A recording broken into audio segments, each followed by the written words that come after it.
Good evening students. இன்றைக்கி 10th மேக்ஸில் வந்து எக்ஸசைஸ் 1.5 பார்க்க போகிறோம். இதில் வந்து பார்த்திங்கன்னா ஆல்ரெடி நான் ஒரு எக்ஸாம்பிள் சம் வந்து போட்டிருக்கேன்.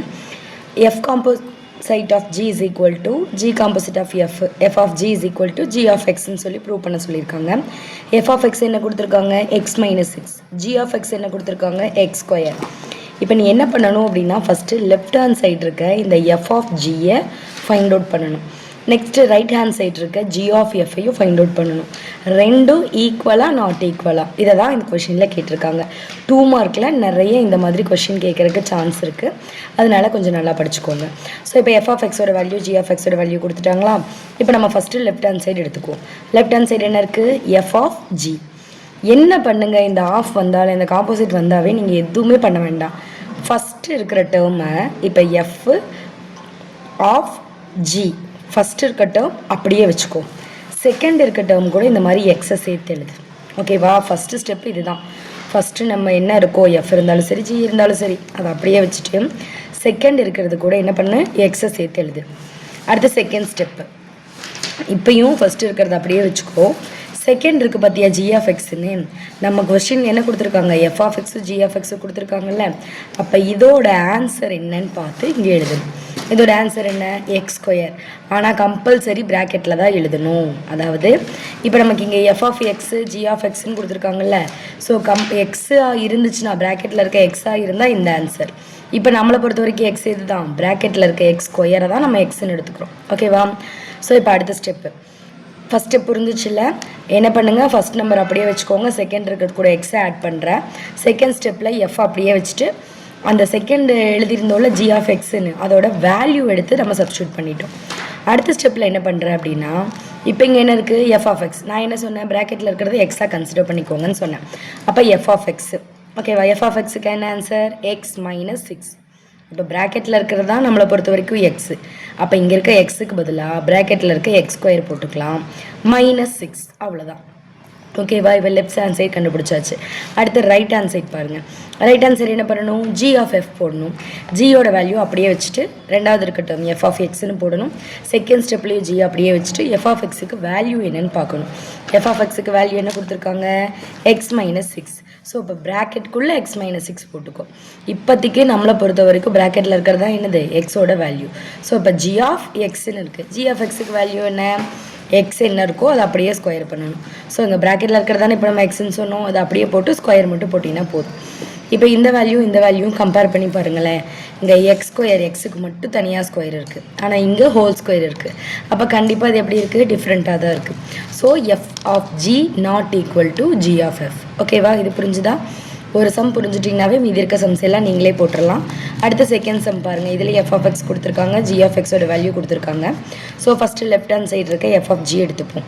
என்ன பண்ணணும்? எஃப் அப்படியே வைக்கணும். ரெண்டாவது இருக்க ஜி கூட எக்ஸை ஆட் பண்ணணும்.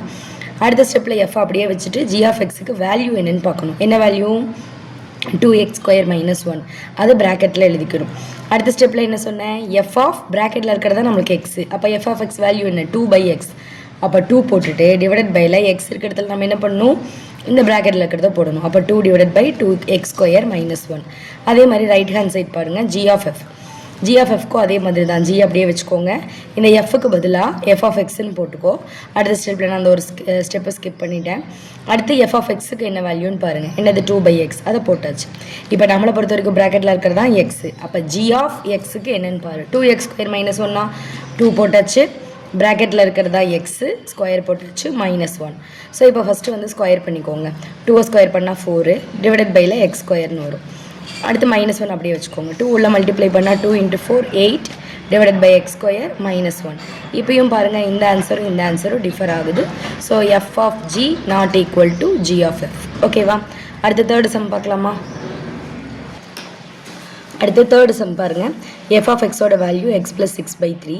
ஜி ஆஃப் எக்ஸோட வேல்யூ 3 மைனஸ் எக்ஸ் கொடுத்துருக்காங்க. As usual first left hand side எடுத்துக்குவோம். எஃப் ஆஃப் ஜி எஃப் அப்படியே வச்சுப்போம். ஜி ஆஃப் எக்ஸ் போடுவோம். நெக்ஸ்ட் ஸ்டெப்பில் என்ன பண்ணுவீங்க? ஜி ஆஃப் எக்ஸுக்கான வேல்யூ எடுத்து எழுதுவீங்க. ஜி ஆஃப் எக்ஸோட வேல்யூ 3 மைனஸ் எக்ஸ். ஸோ இந்த வேல்யூ எடுத்து ப்ராக்கெட்டில் போட்டாச்சு. நெக்ஸ்ட் என்ன பண்ணணும்? இப்போதைக்கு இந்த ப்ராக்கெட்டில் இருக்கிறதா நமக்கு எக்ஸு. ஸோ எஃப் ஆஃப் எக்ஸுக்கு வேல்யூ என்ன? X plus 6/3. ஸோ எக்ஸுக்கு பதிலாக ப்ராக்கெட்டில் இருக்க 3 மைனஸ் எக்ஸ் ப்ளஸ் 6/3. இப்போ வந்து பார்த்தீங்கன்னா இங்கே 6 இருக்குது, இங்கே 3 இருக்குது, ரெண்டையும் ஆட் பண்ணால் 9 - x/3. ஓகேவா? இப்போ left hand side find out பண்ணியாச்சு. தென் ரைட் ஹேண்ட் சைடில் வந்து பார்த்தீங்கன்னா g of f. இதுக்கு எப்படி எழுதுவீங்க? இதுவும் அதே மாதிரி தான், g அப்படியே வச்சுக்கணும். இதை வந்து f of xன்னு எழுதிக்கணும். நெக்ஸ்ட் ஸ்டெப்பில் g அப்படியே வச்சுட்டு f of xக்கான வேல்யூ என்ன கொடுத்துருந்தாங்க? x + 6/3ன்னு கொடுத்துருந்தாங்க. அந்த வேல்யூ எடுத்து எழுதிக்கலாம். அடுத்த ஸ்டெப்பில் என்ன பண்ணணும்? g of இது ப்ராக்கெட்டில் இருக்கிறதா x. g of xக்கு வேல்யூ என்ன கொடுத்துருந்தாங்க? 3 - x. ஸோ 3 மைனஸ் ப்ராக்கெட்டில் இருக்கிறதா x, அது அப்படியே போட்டுருச்சு. ஓகேவா? நெக்ஸ்ட்டு இப்போ இது பாருங்கள், இது ஹோல் நம்பராக இருக்குது, இது ஃப்ராக்ஷனில் இருக்குது. ஸோ இந்த 3ஆல் மேலேயும் கீழே மல்டிப்ளை பண்ணுவோமா? அப்போ பண்ணால் இங்கே 3 × 3 என்ன ஆகும்? 9 - x + 6/3. 9 + 6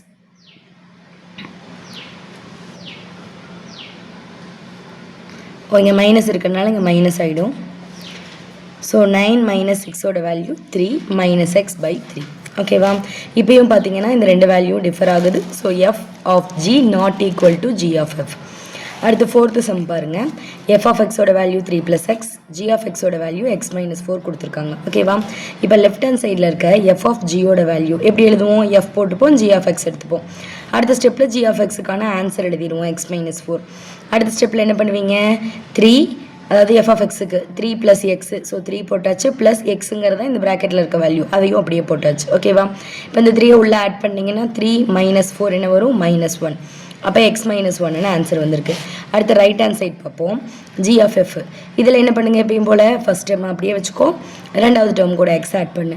அடுத்து ரெண்டாவது டேர்மோட ஆன்சர் என்ன? f of xக்கு 3 + x. ஓகேவா? அடுத்து g of xக்கு ஃபார்முலா என்ன சொல்லியிருந்தாங்க? கொஷனில் கொடுத்துருந்தாங்க, x - 4.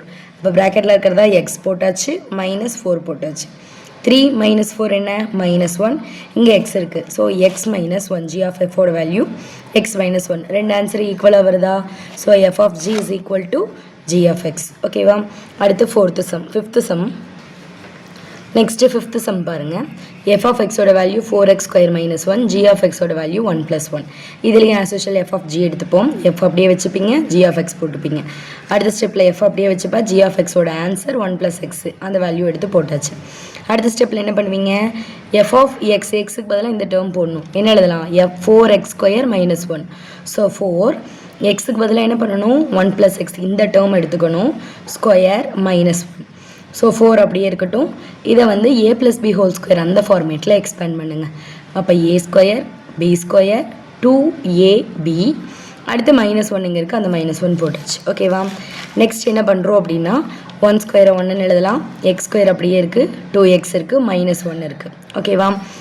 ஆக்சுவலாக இப்போ இந்த 1 இந்த 4 வந்து இந்த ப்ராக்கெட்டில் இருக்க டேர்முக்கு காமன் இல்லையா? -1 தனியாக இருக்குது. ஸோ ஃபஸ்ட்டு இந்த 4 உள்ள மல்டிப்ளை பண்ணிக்கோங்க.